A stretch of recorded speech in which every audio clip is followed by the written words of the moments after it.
আপনারা জানেন বাংলাদেশের বৈষম্য বিরোধী ছাত্র আন্দোলন কর্তৃক প্রতিষ্ঠিত নতুন যে রাজনৈতিক দল জাতীয় নাগরিক কমিটি থেকে জাতীয় নাগরিক পার্টি, এই জাতীয় নাগরিক পার্টির গত কয়েকদিন আগে অভিষেক অনুষ্ঠান অনুষ্ঠিত হলো, আত্মপ্রকাশ অনুষ্ঠিত হয়েছে।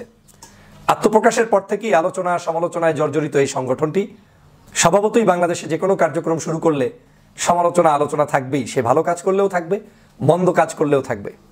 কিন্তু নতুন এই সংগঠনটির মনে হচ্ছে যেন সমালোচনার ভার পিছু হটছে না, তাদের গায়ের সাথে লেগেই যাচ্ছে।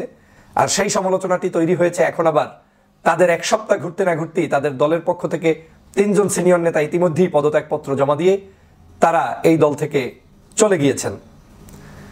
জাতীয় নাগরিক পার্টির যে অভিষেক অনুষ্ঠানটি আমরা দেখলাম, তাদের যে আত্মপ্রকাশ অনুষ্ঠানটি দেখলাম, সে আত্মপ্রকাশ অনুষ্ঠানে বাংলাদেশের বিভিন্ন প্রান্ত থেকে হাজারো ছাত্র জনতা এখানে অংশগ্রহণ করেছেন, বিভিন্ন রাজনৈতিক দলের প্রতিনিধিরা অংশগ্রহণ করেছেন।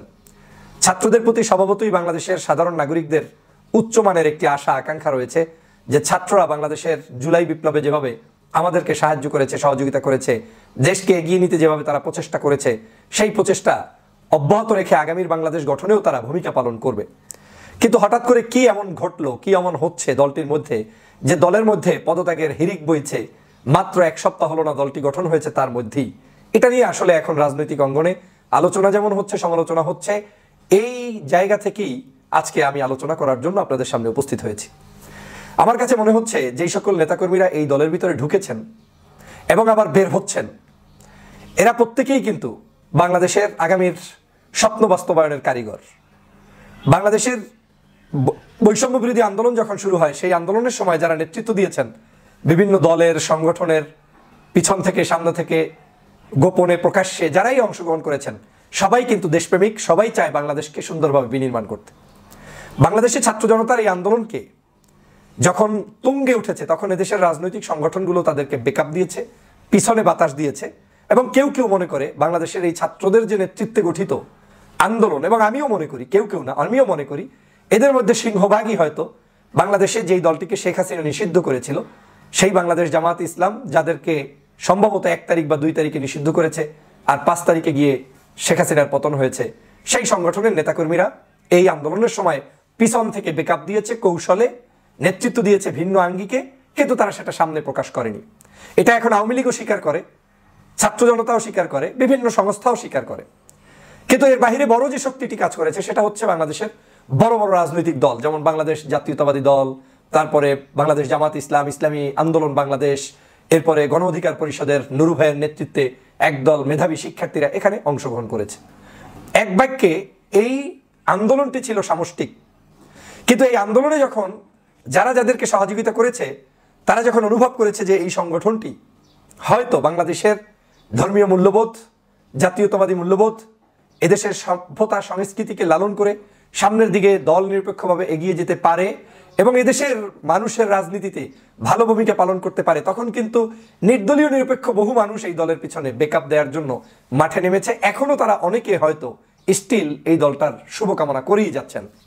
কিন্তু আমার কাছে কেন জানি মনে হচ্ছে এই দলের কিছু কিছু নেতাকর্মী তাদের বক্তব্যের মধ্যে স্থিতিশীলতা রাখতে পারেন নাই। তারা যখন বক্তব্য দিচ্ছেন, আজকে এক ধরনের দিয়েছেন, ঠিকই এই বক্তব্য থেকে ইউটার্ন নিয়ে আরেকদিন আরেক ধরনের দিচ্ছেন। এবং এই বক্তব্যগুলোকে যদি আপনি একটু অ্যানালাইজ করেন, তাহলে সেখানে একটু গন্ধ পাওয়া যাবে যে ক্ষমতার স্বাদ, কিংবা প্রতিষ্ঠিত হওয়ার স্বপ্ন, কিংবা ভিন্ন কিছু, যেটা একেবারে ছোট্ট আকারে দেখা যাচ্ছে, খুব বড় আকারে না। এবং এটাকে আমি দোষেরও বলছি না, যে কোনো অর্গানাইজেশন সে প্রতিষ্ঠিত হবে, তার ব্যক্তি স্বার্থ থাকবে, দেশের স্বার্থ থাকবে, সব থাকবে। কিন্তু যে একটা ক্লিন ইমেজ নিয়ে শুরু করেছিল, সেখানে একটু হলেও তারা ভাটা পড়াতে সক্ষম হয়েছে এই স্বল্প কয়েকদিনের মধ্যেই। মানুষ যেটা চায়, আপনি বাই বর্ন যেভাবে হচ্ছেন সেটাকেই ক্যারি করে এন্ড পর্যন্ত যান। মানুষ যেটা চায়, আপনি যেটা শুরুতে বলেছেন, এখনো সেটা কন্টিনিউ করেন। ফর এক্সাম্পল, আওয়ামী লীগের সময় আপনি কি ভাষায় কথা বলতেন, এখন আপনার একই চরিত্র অন্য কোনো ব্যক্তি যদি অবলম্বন করে, আপনি একই ভাষা ব্যবহার করবেন, মানুষ আপনাকে অ্যাকসেপ্ট করবে। কিন্তু আওয়ামী লীগের সময় যে ভাষা আপনি ব্যবহার করেছেন, এখন আপনি একই অপরাধ ভিন্ন কেউ করলে করবেন না, তার মানে মানুষ বুঝে নিবে যে আপনি কারো না কারো হয়ে এমনভাবে কাজ করছেন যে আপনি কোনো অবস্থাতেই নীতি নৈতিকতার জায়গাটায় নেই।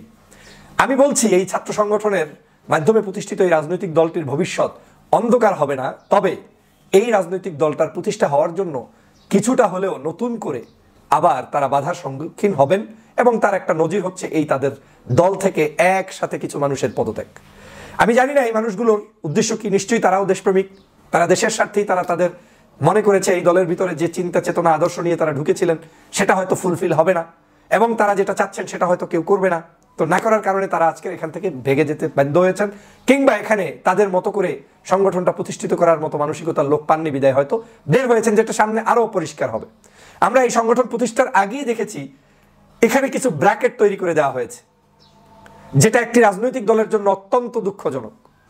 ব্র্যাকেটটা এমন বিএনপি পন্থী কে আছে, জামাতপন্থী কে আছে, শিবিরপন্থী কে আছে, অমুকপন্থী কি আছে।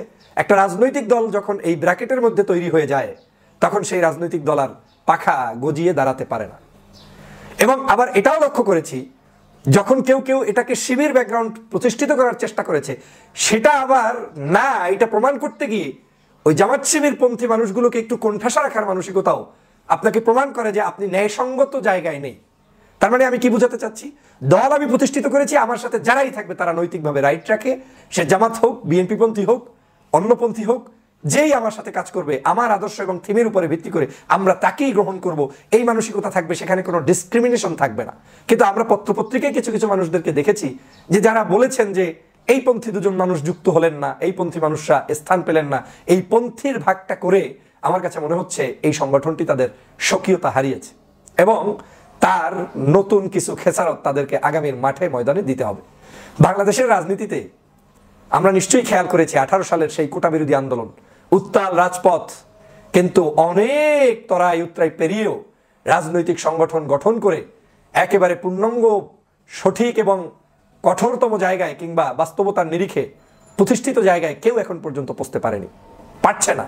এর অন্যতম কারণ হচ্ছে এদেশের সভ্যতা, সংস্কৃতি, কালচারে এখনো মানুষ আপনাদের নিউ পিপলদেরকে ইজিলি অ্যাকসেপ্ট করার মানসিকতা তাদের তৈরি হয়নি। যদিও আমি নিউ পিপলদেরকে সবসময় সাপোর্ট দিয়ে চলি এবং নতুনদের কাছে আমি আশান্বিত হই, তাদের নেতৃত্বে দেশ গঠন হবে সেটা আমি সবসময় চাই, তারা এগিয়ে আসবে সেটা আমার প্রত্যাশা। কিন্তু সেই প্রত্যাশা পূরণের জন্য যে গ্রাউন্ড দরকার, সেই গ্রাউন্ড এখনো বাংলাদেশের মাটিতে প্রতিষ্ঠিত হয়নি। বাংলাদেশের মাটিতে সেই গ্রাউন্ড তৈরি করার জন্য যে আদর্শিক রাজনীতি দরকার, সেটা আমাদের দেশের মানুষ এখনো ক্যারি করতে জানে না, করে না। সে কারণে নতুন রাজনৈতিক দল যারাই আসবে তাদেরকে কারো না কারো বাতাস নিয়েই থাকতে হবে, এবং সে বাতাসটা তো স্পষ্ট। এদেশের রাজনীতিতে মেরুকরণ আছে, ডানপন্থী রাজনীতি, বামপন্থী রাজনীতি, এবং এই ডানপন্থী রাজনীতিবিদ বলতে যাদেরকে বুঝায় তাদের সাথে মানুষের সর্বোচ্চ জনপ্রিয়তা বামপন্থী আওয়ামী লীগের নেতৃত্বে যারা আছেন। যদিও আওয়ামী লীগ দাবি করে তারা ডানপন্থী বলকিরই কেউ একজন, কিন্তু এদেশের জনগণ তাদেরকে ডানপন্থী মনে করে না, তাদেরকে বামপন্থী রাজনৈতিক সংগঠনেরই গুরু ঠাকুর হিসেবেই সবাই সম্বোধন করে। তাহলে দুইটা প্যাটার্নে এদেশের রাজনীতি চলে গিয়েছে। একটা হচ্ছে বিএনপি, জামাত, চরমনাই, এই যে ডান ধারার রাজনীতি, এর সাথে আরো নতুন নতুন কিছু ডান ধারার রাজনীতি আছে। আর একটা হচ্ছে আওয়ামী লীগ, আওয়ামী লীগের সাথে 14 দল 18 দল যারা যারা আছে, এই সকল ছোট ছোট রাজনৈতিক দল, তাদের ধারা। কিন্তু এই দেশে সফল হতে হলে আপনাকে কোন ধারায় যেতে হবে? প্রথম ধারাটাই লাগবে আপনার চিন্তা চেতনায় ডান, আদর্শে ডান, কলবে ডান, মুখে ডান, আপনার বিশ্বাসে আপনি ডান। এবং ডানটা এমন ডান যে এই ডানটা হতে হবে ওই পরিমাণ ডান যে আপনার ডানপন্থী কোনো মানুষ ভিন্ন আদর্শের হলেও তার উপরে জুলুম হবে, অত্যাচার হবে, নির্যাতন হবে, আপনি তাদের এই নির্যাতন সহ্য করে থাকবেন না, বরং আপনি প্রতিবাদী হবেন। জামাতের একজন লোক বিপদে পড়েছে, আপনি প্রতিবাদী হলেন। চরমনাইয়ের একজন লোক বিপদে পড়েছে, আপনি প্রতিবাদী হলেন। ডানপন্থী বিএনপি বা অন্য কোনো রাজনৈতিক দলের একজন ব্যক্তি বিপদে পড়েছে, আপনি প্রতিবাদী হয়ে তার পক্ষে দাঁড়ালেন।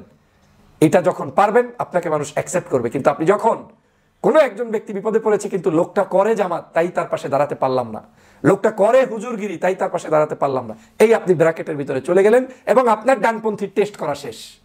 আমি তো বাংলাদেশের প্রায় ডানপন্থী রাজনীতির টেস্ট করার একটা কৌশল সবাইকে বলে দিয়েছি। শুধু গিয়ে মানুষকে জিজ্ঞেস করবা, এই যে সাইদি সাহেবকে ফাঁসি দিল, গোলাম আজমকে অপবাদ দিল, কাদের মোল্লাকে ফাঁসি দিল, মীর কাসেম আলীকে ফাঁসি দিল, আলী হাসান মুজাহিদকে ফাঁসি দিল, তারপরে সালাউদ্দিন কাদের চৌধুরীকে ফাঁসি দিল, আপনার কাছে কি মনে হয় এই ফাঁসিগুলো কোনো অন্যায় করেছে তাই দিয়েছে নাকি স্বার্থের জন্য দিয়েছে? যখনই ওই ব্যক্তিরা স্বার্থের জন্য দিয়েছে বলে স্বীকার করবে, বুঝে নেবেন লোকগুলো আদতেই হৃদয়ে লালন করে ডানপন্থী এবং ইসলামপন্থী মানুষদের ভালোবাসা। কিন্তু যারা এটাকে বলে এটা ঠিক করেছে, বুঝতে হবে এ লোকের শয়তানিতে ভরপুর, কারণ ঠিক তো করে নাই। তার মানে হচ্ছে ধর্মপ্রাণ মানুষদেরকে ফাঁসি দিলে, অন্যায়ভাবে হত্যা করলেও কিছু কিছু মানুষ খুশি হয়, বুঝতে হবে ওই মানুষটা ডানপন্থী নয়। শুধু সেক্ষেত্রেই না, এদেশের তাকবীরের ধ্বনি, এদেশের ইসলামের ধ্বনি, এদেশের বিভিন্ন পীর মাশায়েখ ইসলামিক অ্যাক্টিভিটিসকে যারা ক্যারি করতে জানে না কিংবা তাদের কার্যক্রম দেখলে কষ্ট পায়, হতাশ হয়, বুঝতে হবে ওই লোকটা ডানপন্থী ধারার নয়। যেমন কেউ যদি বলে হেলিকপ্টারে করে হুজুররা এত টাকা পয়সা পায়, ইসলামিক এত মাহফিল বেড়ে যাচ্ছে, গান হয় না, নাচ হয় না, সবার আগে ধরতে হবে লোকটা হচ্ছে বামপন্থী ধারার। কারণ ওনার কষ্টটা ইসলামের উপরে, ওনার কষ্টটা এইদের মানুষদের উত্থানের পিছনে, ওনার সবসময় অবস্থানটা হচ্ছে ওই বাম ঘেঁষা, উনি ভালোদের কিছু ভালো চায় না। অতএব দেশের রাজনীতিতে আপনি যেই হন না কেন, সুপ্রতিষ্ঠিত কোনো কিছু করতে চাইলে মানুষের থিমটাকে আপনার আগে ক্যারি করতে হবে। দেশের মানুষ কি চায়, সত্যের পক্ষে আপনাকে থাকতে হবে। এই সত্যের পক্ষে যখন আপনি অবস্থান নিতে পারবেন, আপনি অটোমেটিক মানুষের ভালোবাসা পাবেন। তবে একদিনে তো আর পাবেন না, একদিনে অর্জনও করতে পারবেন না। হঠাৎ সুলতান যদি কারো হওয়ার মানসিকতা থাকে, তারা হঠাৎ সুলতান হয়ে পড়ে যাবেন, ঝরে যাবেন, নিভে যাবেন, কিন্তু হৃদয়ে স্থান অর্জন করতে পারবেন না। মনে রাখবেন, আমাদের দেশের কনসার্টগুলো, গানের অনুষ্ঠানগুলো, সিনেমা হলগুলো, কিংবা ছোট ছোট মাহফিল, বড় মাহফিল যাই হয়, এই যারা যায় এরাই শুধুমাত্র ভোটার নয়। কোটি কোটি মানুষ যারা ঘরের ভিতরে নিভৃতে বসে থাকে, যারা মসজিদে গিয়ে একটু নামাজ পড়ে কিন্তু অন্য কোনো অ্যাক্টিভিটিসে জড়ায় না, সেই মানুষগুলোর চিন্তা করে, কৃষক শ্রমিকের চিন্তা করে, জাতির প্রত্যাশা চিন্তা করে আপনাকে কার্যক্রম হাতে নিতে হবে। এর বাহিরে আপনি যাই কৌশলগত নিবেন, লাভ হবে না। তাতে হয়তো শহীদ মিনারে কিছু মানুষ পাবেন যারা এসে আপনাকে বেদিতে ফুল দিবে, কিন্তু এই মানুষের সংখ্যা দিয়ে রাজনীতি হয় না। আপনাকে ফুলও দিতে হবে, কিন্তু যে মানুষগুলো নিভৃতে বসে আছে সেই মানুষগুলোর চিন্তা এবং আদর্শকে আপনার দলের ভিতরে প্রতিষ্ঠিত করতে হবে। যদি সেটা করতে পারেন, আপনি দাঁড়াবেন। আমি এই নতুন দলের হোঁচট খাওয়ার কারণে আজকের এই নতুন নতুন কিছু কথা বললাম। তাদের এই তিনজন ব্যক্তি যারা ইতিমধ্যেই পদত্যাগ করেছেন, তারা হচ্ছেন যুগ্ম মুখ্য সমন্বয়ক আবু হানিফ, যুগ্ম মুখ্য সংগঠক উত্তরাঞ্চল হানিফ খান সজীব ও যুগ্ম মুখ্য সমন্বয়ক আব্দুল জাহের। এরা ভালো থাকুক, সুস্থ থাকুক, নতুন রাজনীতিতে তারা যেখানেই অবস্থান করুক, তাদের দ্বারা দেশের কল্যাণ হোক, সেটা আমি প্রত্যাশা করি। এবং এই যে ছাত্র রাজনীতির মধ্যে হিরিক পড়েছে পদত্যাগ কিংবা হোঁচট খাওয়ার, এখান থেকেও আমি মনে করি তারা উত্তরণ ঘটাতে পারবে। এবং সেই উত্তরণ ঘটাতে হলে সবার আগে তাকে আমি যে এই টিপসগুলো দিলাম সেই দিকে নজর রাখতে হবে। শোনেন, মিডিয়ার সৃষ্টি রাজনীতি টেকে না। আপনাকে হঠাৎ করে কোনো একটা গোয়েন্দা সংস্থা চেপে ধরে কোনো কিছু করে দিলে সেই রাজনীতি টেকে না। রাজনীতি একটি লম্বা সময়। আপনাকে মানুষ মাথার তালু থেকে পায়ের তলা পর্যন্ত বুঝতে সক্ষম হতে হবে লোকটা আসলে কি ধারণা পোষণ করে। ওই ধারণার উপরে আপনি যদি সঠিক ইস্তেকামাত থাকতে পারেন, আপনি গেইন করবেন, না পারলে পারবেন না কিছুই। এদেশে বহু উত্থান এবং পতন দেখেছি, চোখের সামনে দেখেছি। অতএব আদর্শিক জায়গাটায় আমাদের যত বেশি স্ট্রংনেস থাকবে, তত বেশি মানুষের ভালোবাসা আপনি ক্যারি করতে পারবেন। না হয় ধোঁয়াশার রাজনীতি দিয়ে আর যাই হোক, আপনি অন্ততপক্ষে বাংলার মানুষের ভালোবাসা পাবেন না। সবাইকে ধন্যবাদ।